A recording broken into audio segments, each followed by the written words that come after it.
Sudha Murthy's Grandma's Bag of Stories. Today we read the first story, Doctor. The first day, the children asked, Aji, how do you know so many stories?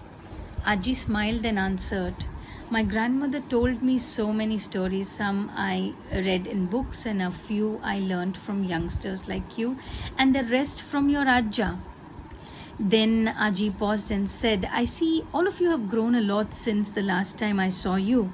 So before I start telling any stories, I want to know what each one of you want to be when you grow up. Raghu, who was 11 years old. How many years old? How many years old? Raghu was how many years old? 11 years old. Absolutely. And the oldest of all said immediately, I want to be an environment scientist. Meenu, who was 9, said, I have not decided, maybe a computer person like my dad.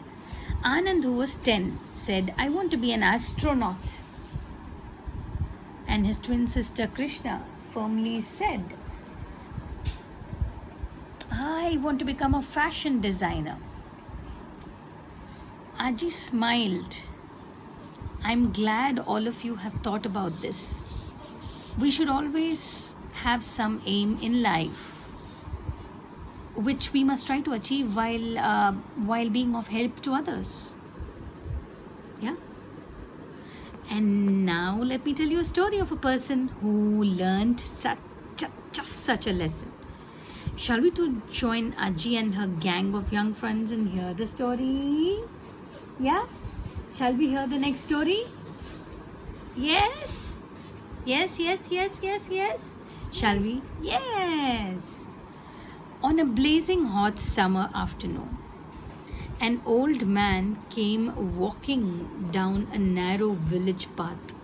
He was tired and thirsty. Right by the road, he spotted a tiny grocery store. It had a tin roof and mud walls. The shopkeeper sat inside fanning himself, and he was a shopkeeper. Fanning himself and shooing away the flies that were buzzing around in the stifling heat.